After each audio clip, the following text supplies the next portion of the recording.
तुम्हाला माहिती आहे मित्रांनो, मी जेव्हा व्हिडिओ टाकतो ना तेव्हा कमेंट्स वाचत असतो आमच्या व्हिडिओवरचे, हिंदी मराठी सगळे शॉर्ट्स रील्स. आम्ही काय करतो माहिती का, आमच्या व्हिडिओजमध्ये सांगतो की या स्मार्टफोनची बॅटरी एवढी चालते, 8 तासाचं SOT, 10 तासाचं SOT वगैरे. पण खाली तुम्ही लोक ज्यांनी फोन घेतलेला आहे ते म्हणतात की आम्हाला एवढी बॅटरी मिळत नाही. बऱ्याच लोकांनी म्हणजे ज्यांनी ऑफलाईन माझे मित्र आहेत ज्यांना मी सांगितलेलं की अरे हा फोन घे, याची बॅटरी चालेल, तेव्हा ते येऊन मला म्हणतात की अरे तू तर म्हटलेलं 10 तास बॅटरी चालेल पण ह्याची चालत नाही तेवढी. अरे काय तू, म्हणजे असं नाहीये की त्या फोनची बॅटरी खराब आहे. काही काही गोष्टी ज्या तुम्ही फोनवरती करता त्यामुळे तुमच्या स्मार्टफोनची बॅटरी जी आहे त्याची लाईफ कमी होते. तर ह्या व्हिडिओमध्ये मी एक 6-7 गोष्टी अशा सांगणार आहेत जे तुम्ही करायला पाहिजे. त्यामुळे एक प्रॉमिस करतो, कमीत कमी 18 ते 20% तुमची बॅटरी लाईफ वाढेल. म्हणून पूर्ण व्हिडिओ बघा, जे काही मी 6-7 गोष्टी सांगतोय त्या इम्प्लिमेंट करा, त्याच्यानंतर वापरा फोन आणि येऊन मग कमेंट करा.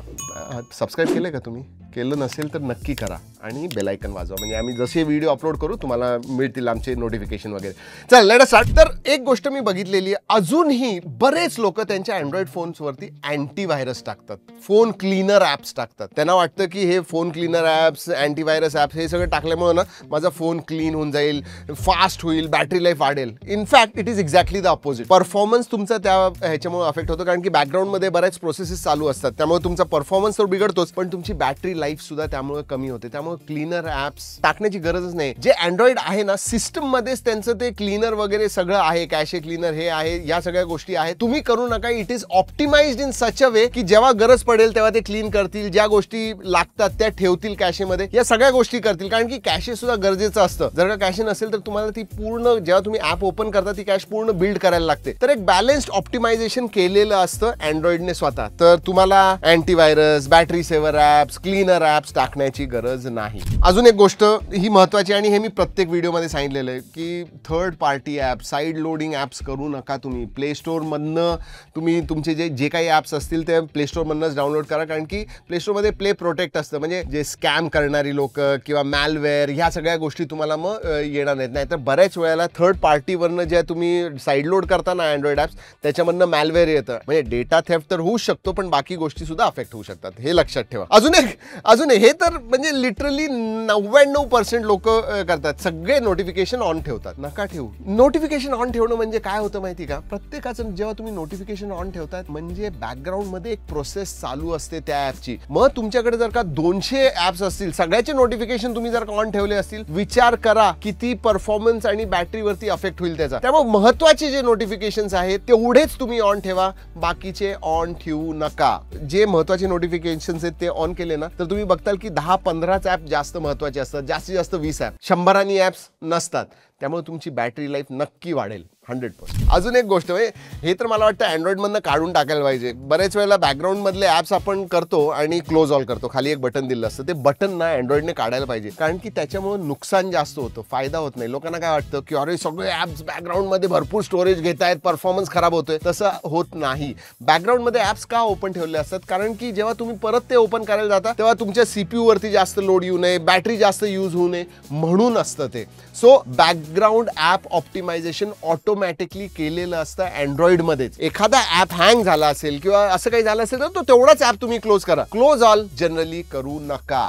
हा म्हणजे आठवड्यातनं 10 दिवसातनं एकदा केलं ठीक आहे, दिवसातनं 10 वेळा करण्याची गरज नाही. अजून एक गोष्ट म्हणजे आपण काय करतो माहिती का, रात्री झोपताना चार्जला लावतो, सकाळी 100% होऊन जाते बॅटरी, आपण मग काढतो. जनरली काय माहिती का, तुमची बॅटरी लाईफ वाढायची असेल तर तुम्ही 15-20% पासून चार्ज करायला चालू करा आणि 85-90% पर्यंत चार्ज करत जावा. आणि बऱ्याच फोन्समध्ये तर आता स्मार्ट चार्जिंग वगैरे आलंय, त्यामुळे तुमच्या बॅटरीची लाईफ वाढते आणि बॅटरी तुम्हाला जास्त स्क्रीन ऑन टाइम सुद्धा देते, हे लक्षात ठेवा. So 10 to 90%. This is I think quite good. अजून दुसऱ्या गोष्टी आहेत, हे म्हणजे तुमच्यावरती आहे. तुम्ही कुठले ॲप्स इन्स्टॉल करता, कस्टमायझेशन किती करता. बरेच वेळा काय करतात माहिती का, लॉन्चर्स भरपूर तुम्ही थर्ड पार्टी लॉन्चर्स जे असतात ते इन्स्टॉल करता, पण त्याच्यामध्ये भरपूर तुम्हाला फीचर्स मिळतात, but at the same time तुम्हाला ते बॅटरीवरती जास्त लोड येतं, परफॉर्मन्सवरती लोड येतं. तर जर का तुम्ही असे हायली फीचर्ड, हायली कस्टमायझेबल ॲप्स वगैरे तुम्ही टाकले असतील आणि भरपूर कस्टमायझेशन तुम्ही केलं असेल तर बॅटरी लाईफ चेंज होईल, हे लक्षात ठेवा. आणि हे मी असं नाही म्हणणार की तुम्ही हे करू नका, कारण की बरेच लोकांना एकदम कस्टमाइज भारी दाखवायला फोन वगैरे आवडतो, मग ट्रेड ऑफ आहे तो बेसिकली, मग बॅटरी तुमची थोडी जास्त जाईल. तर हे लक्षात ठेवा. अजून एक गोष्ट आहे, इतका फरक पडत नाही तरी सुद्धा ना हे तुमच्या फक्त बॅटरीसाठीच नाही पण सिक्युरिटी साठी सुद्धा महत्वाचं आहे की तुम्ही प्रत्येक ॲपला कुठले कुठले परमिशन देताय. जेवढे परमिशन पाहिजे तेवढेच द्या. परमिशन सगळे परमिशन दिलेत असं अजिबात करू नका. जेवढे पाहिजे तेवढेच परमिशन द्या. तुमच्या डेटासाठी ते फायदेशीर आहे, परफॉर्मन्ससाठी फायदेशीर आहे आणि बॅटरीसाठी सुद्धा फायदेशीर आहे. अजून एक गोष्ट, ही छोटी गोष्ट आहे पण लोकांना ना काही लोकांना हॅप्टिक फीडबॅक खूप जास्त आवडतो आणि त्यामुळे व्हायब्रेशन हायेस्ट लेवलला ते ठेवतात. व्हायब्रेशन म्हणजे ही एक मेकॅनिकल थिंग आहे, तिथं मोटर असते, त्याला बॅटरी लागते, ते फार महत्वाचं आहे. तुम्ही जेवढं कमी व्हायब्रेशन ठेवणार ना तेवढं तुम्हाला बॅटरी लाईफ जास्त मिळेल. तर ह्या 6-7 गोष्टी आहे, ह्या तुम्ही करा. आणि अजून एक गोष्ट, 15 दिवसातनं एकदा तुमचा फोन रिस्टार्ट करत जा. बरं असतं, म्हणजे त्याचं काही कारण नाही पण एखादा बॅकग्राऊंडमध्ये काहीतरी हँग झालंय जे तुम्हाला गोष्ट माहीत नाहीये, रिसेट करायचंय तर रिसेट करू नका, रिस्टार्ट करा फोन तुमचा 15 दिवसात एकदा. रोज वगैरे करण्याची गरज नाही.